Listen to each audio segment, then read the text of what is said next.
Hey, what is going on? Welcome back to the channel. In this video, we're going to be taking a look at Vechain. I do want to say that I'm not a financial advisor. You should do your own research before investing money into crypto.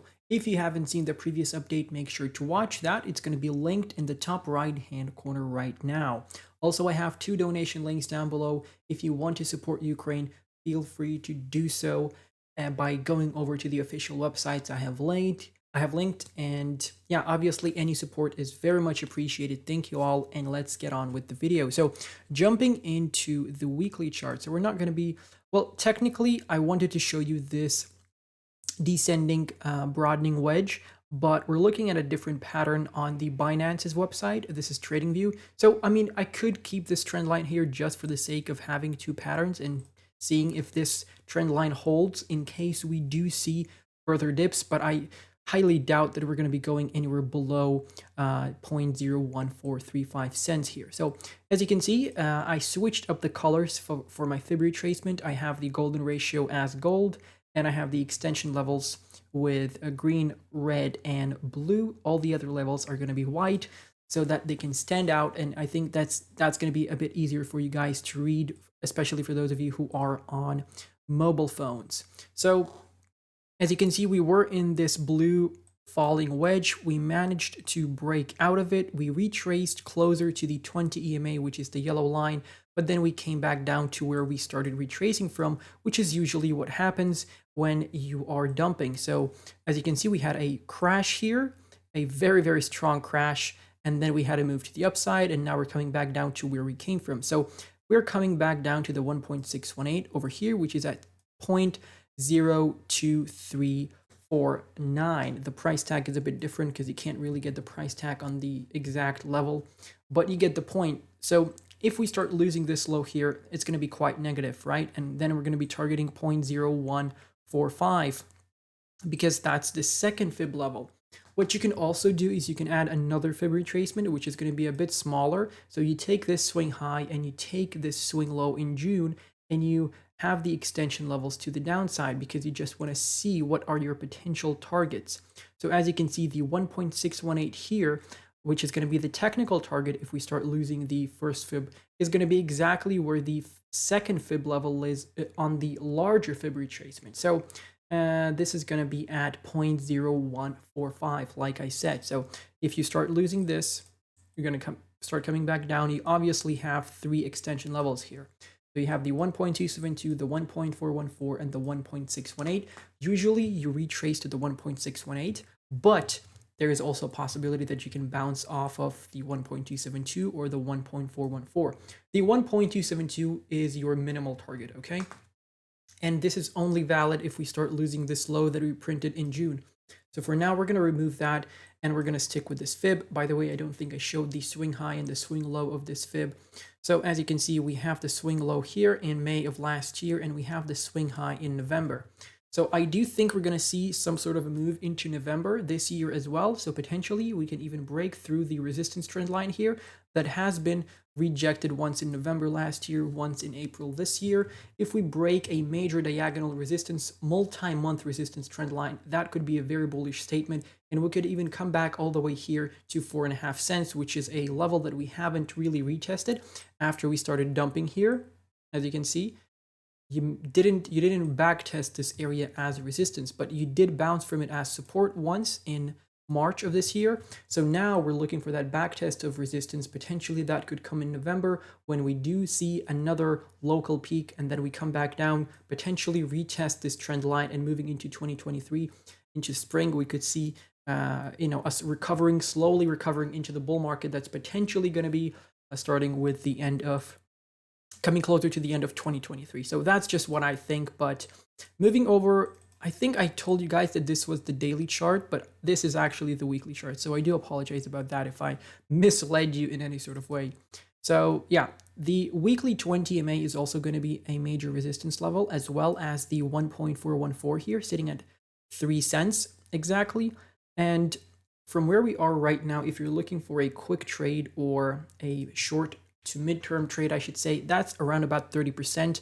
Not too bad for a move during a bear market. Not to mention that some altcoins are doing 5 to 10x during a bear market. So I don't know if we can really call this a bear market, but technically it is a bear market. So moving over into the weekly RSI here, I think I've showed this to you maybe a couple of months ago, but I want to show this to you again. So this support level has been retested here. The last time we were down here was during the COVID March dump in 2020. And now we're coming back down here in June of 2022. So as you can see, the last time we bounced from here, we had a nice strong move into June of 2020, a dump into October, and then starting with November, we saw that move to the upside. Okay.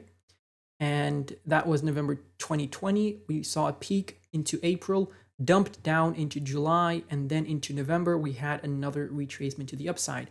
But each time the retracement to November is lower. So you're creating lower highs every single time. And the next move into November, you could see it come all the way up here and then come back down. So that's going to be another lower high. And that's what you do in bear markets usually. So this is very typical. So this is regarding the weekly chart. I do want to switch over to the Binance website.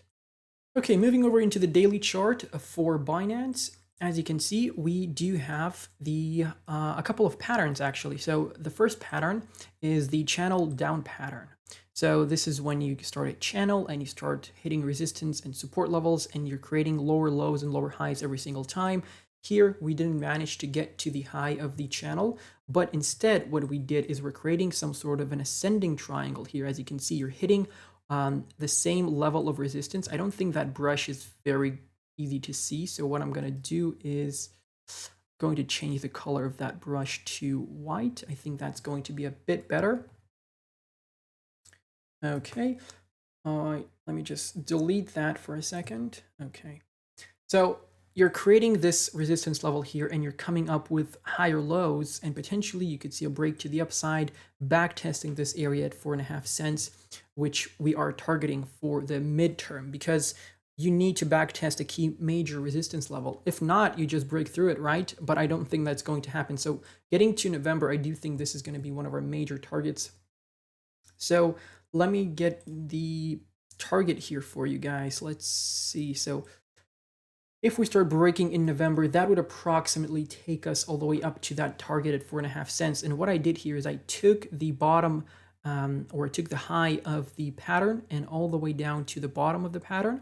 Okay, so that gave us the target here, and that's how you measure the move to the upside. So believe it or not, these targets are actually met most of the time. Well, not most of the time, but I would say pretty often these targets are met knob on. So don't think that just because I took a trend line from the bottom to the top or from the top to the bottom and just place it here, that's just me, speculating. That's actually how technical targets are measured, and they're met the exact same way. So if you stick around with the channel, we are covering lots of different patterns. And for example, falling wedges have targets, descending triangles, ascending symmetrical triangles. So they all have targets, and a lot of the times the targets are perfectly met. So you need to have this on the chart. Obviously, there is no guarantee that it's going to be met precisely on that level, but it's always good to have, extra levels, right? That can't hurt. So once you start breaking out of this channel, I think that's going to be your major bullish signal that you're flipping and you're starting to create this slow, steady uptrend into the bull market into 2023 and 2024.